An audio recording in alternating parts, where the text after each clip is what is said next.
The Jeff Chandler mystery finally solved and isn't good.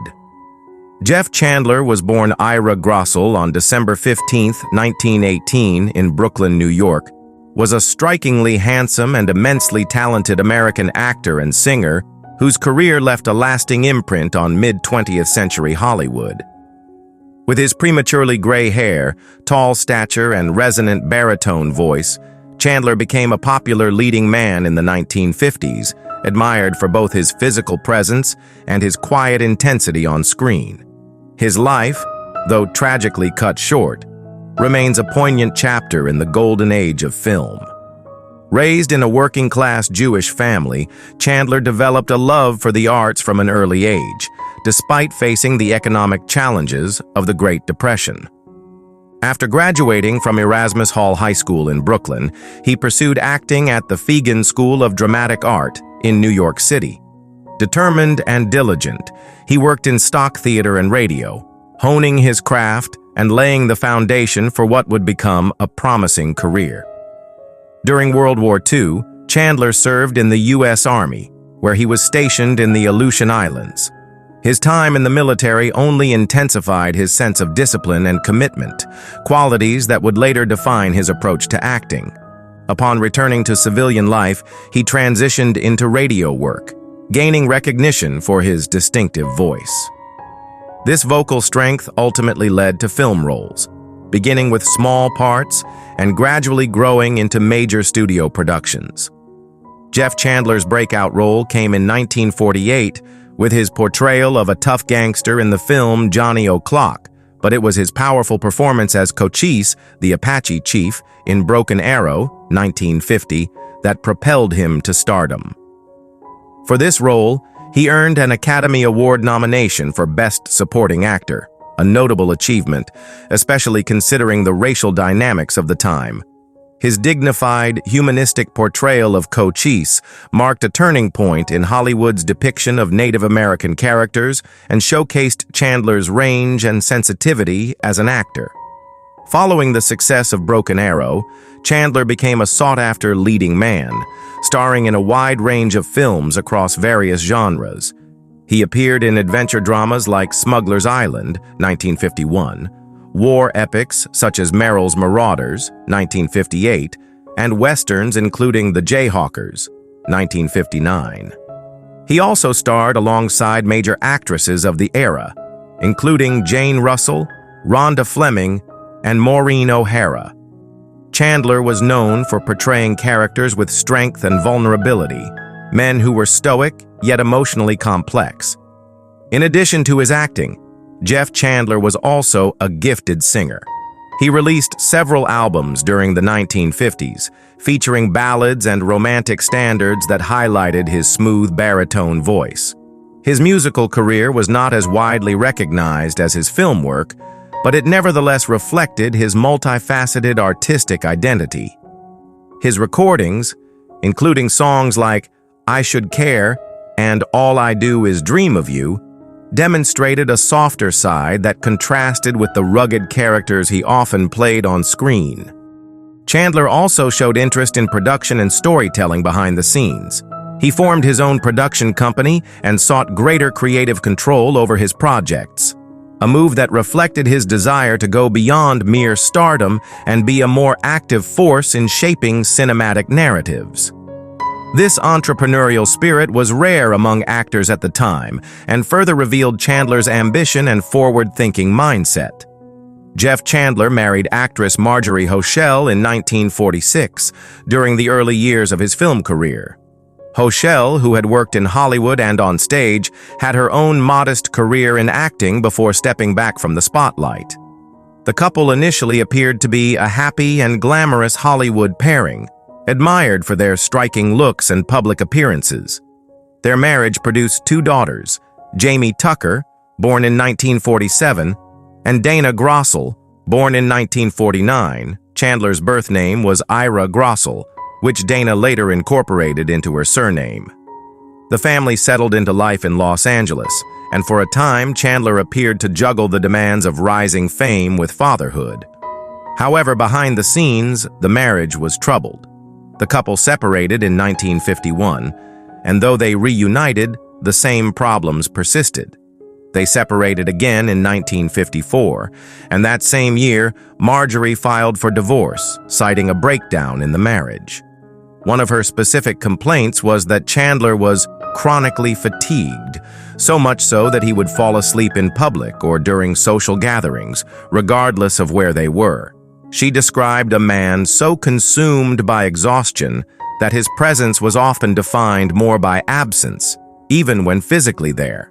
The demands of his acting career, including grueling hours on set and studio obligations, were clearly taking a toll on his health and family life. Despite their struggles, Chandler and Hochel made another attempt to repair the marriage and reconciled in March 1955. During this period, Chandler continued to work steadily and remained one of Universal's most bankable stars. However, the reunion was short-lived. In 1957, while filming the movie Raw Wind in Eden in Italy, Chandler began a high-profile affair with actress and swimmer Esther Williams, a glamorous star in her own right. Their relationship quickly attracted media attention, and it became apparent to his wife that the marriage had reached its final breaking point. Hochel filed for divorce again at the end of that year, bringing an end to over a decade of marriage, characterized by repeated efforts at reconciliation, but ultimately overwhelmed by Chandler's career demands and personal decisions. During the 1958 divorce proceedings, new details of Chandler's finances and lifestyle emerged. He testified that he was earning significant money as a film actor, under contract with Universal Studios to make 2 films per year. He was paid $60,000 per film in 1957 and $75,000 per film in 1958, which was a sizable sum for the time. In total, Chandler said he earned $250,000 in 1957, which also included income from singing performances and possibly other endorsements or public appearances. However, he also noted that his wealth was heavily diminished by various professional expenses. His personal manager, business manager, and agent collectively took about 25% of his income, and he had additional costs related to his lifestyle, family responsibilities, and career maintenance. Despite these deductions, the court ordered Chandler to continue paying his wife $1,500 per month as temporary support. The final divorce settlement in June 1959 was financially substantial. Chandler agreed to pay over $2,166 per month in alimony in addition to $500 monthly in child support, ensuring financial stability for his ex-wife and daughters. He also made a lump sum payment of $100,000 to Hochel, a figure that reflected both the length of their marriage and Chandler's ongoing success. In reflecting on the end of their marriage, Hochel stated that Chandler had become increasingly absorbed by his career, to the point where even his time off set was consumed by business obligations. He spent all the time when not actually working on a picture in his business office, she said, implying that he was emotionally and physically unavailable to his family. She added that the stress of the deteriorating marriage caused her to develop an ulcer, a physical manifestation of years of marital strain. Chandler's romantic life after the divorce continued to attract public interest. He was linked with several women in the entertainment industry, including actress and singer Gloria DeHaven. Their relationship, which had been conducted with a level of discretion, was exposed in Confidential magazine, a notorious tabloid of the era that specialized in Hollywood scandal. During a trial involving Confidential, private investigator Fred O'Tash revealed that detectives had tailed Chandler and DeHaven in order to gather evidence of the affair, illustrating how aggressively the tabloid press pursued salacious stories, often at the expense of celebrity privacy. The most controversial chapter in Chandler's personal life came years later, in 1999, when Esther Williams published her autobiography, The $1 Million Mermaid.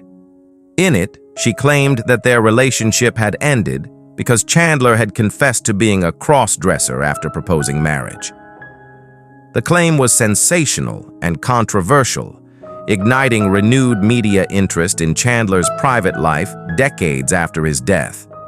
According to the Los Angeles Times, many of Chandler's friends and colleagues vehemently rejected Williams's allegations. Among the defenders was actress Jane Russell, a close friend of Chandler's, who commented, "I've never heard of such a thing. Cross-dressing is the last thing I would expect of Jeff. He was a sweet guy, definitely all man." Others in the entertainment community echoed her disbelief, suggesting that the claim was either misunderstood or exaggerated. Chandler, known for his masculinity and deep voice, had always projected a strong, traditionally masculine screen persona, making the allegation particularly jarring to the public and to those who had worked closely with him. Apart from Williams and DeHaven, Chandler was also linked romantically with actress Ann Sheridan, another respected figure in Hollywood. Though the relationship was never officially confirmed, their association added to Chandler's reputation as a charming and sought-after leading man off-screen as well as on. Through all these personal ups and downs, Jeff Chandler maintained a busy acting career, often portraying tough, noble, and heroic figures in film. However, the turmoil in his personal life, marked by failed marriages, romantic entanglements, media scrutiny, and unconfirmed rumors, painted a more complicated picture of the man behind the camera. His dedication to work seemed to come at the cost of personal happiness, and those closest to him often felt neglected or overwhelmed by his intense focus on career and public image. For decades, the name Jeff Chandler evoked the image of a silver-haired, deep-voiced leading man who dazzled 1950s audiences with his commanding screen presence and suave charisma. With roles in classic films like Broken Arrow, Merrill's Marauders, and Sign of the Pagan, Chandler carved out a place for himself among Hollywood's most recognizable stars. Yet behind the public persona lay a troubling and mysterious series of events that clouded his untimely death and left fans puzzled for generations. Now, after years of speculation and whispers behind closed doors, new evidence and testimonies have finally brought the long-simmering mystery to light, and what has emerged is far from the noble image his fans once revered. Chandler died suddenly in 1961 at just 42 years old following what should have been a routine operation for a slipped disc. At the time, official reports attributed his death to complications from surgery, citing a blood infection and medical errors. However, details surrounding his hospitalization raised red flags even then. Friends, colleagues, and even his ex-wife began to question how a seemingly healthy man could deteriorate so rapidly in the care of a reputable medical institution. Rumors of botched procedures, overlooked allergies, and staff negligence began to circulate almost immediately after his passing. At the center of the controversy was Cedars of Lebanon Hospital in Los Angeles, where Chandler had gone under the knife and never walked out again. The mystery deepened with conflicting reports. Some claimed that Chandler had been misdiagnosed, while others suggested his allergic reactions to anesthesia and antibiotics were grossly mishandled. In a shocking twist, a nurse at the time reportedly told Chandler's friend Sammy Davis Jr. that there had been panic in the operating room after Chandler began having seizures and anaphylactic symptoms. It is now understood through newly unsealed court documents and hospital archives that Chandler was administered a medication he had documented allergies to, specifically a penicillin-based drug. This fatal oversight, combined with inadequate post-surgical monitoring, led to his rapid decline.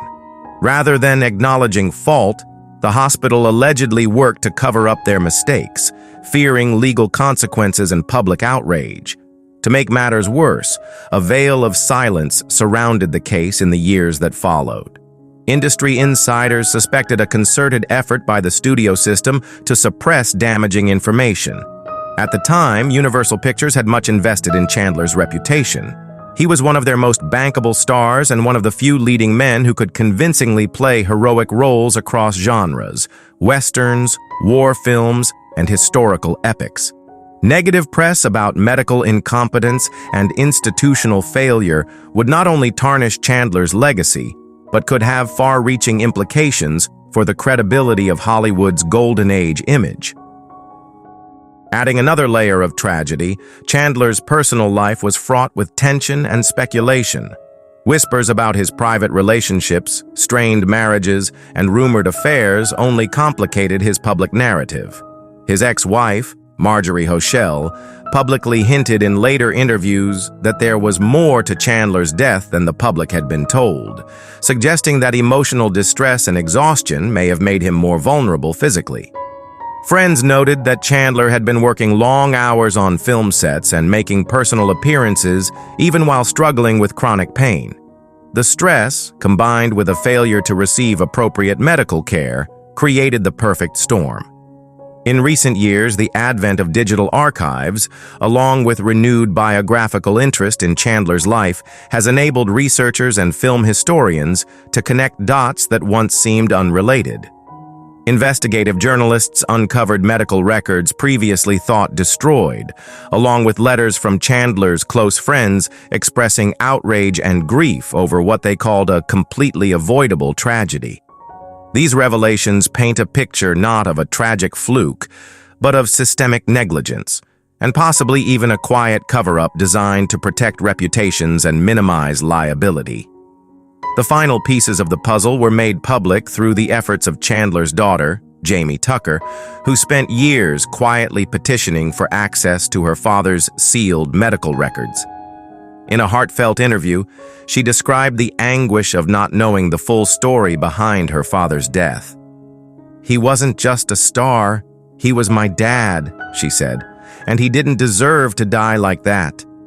Her persistence paid off when a court order compelled the hospital to release the documentation, confirming that crucial medical protocols were ignored and that Chandler's allergic reactions were known prior to the surgery. Now, with the mystery unraveled, the truth casts a somber shadow over the glamorous facade of classic Hollywood. The story of Jeff Chandler's demise is no longer just a sad anecdote about a beloved actor dying too young. It is a sobering reminder of how even the brightest stars can be extinguished by negligence, silence, and systemic failure. As fans revisit his films, many do so with a deeper appreciation of the man behind the roles, and with lingering questions about how many similar tragedies have been quietly buried in the annals of Hollywood history.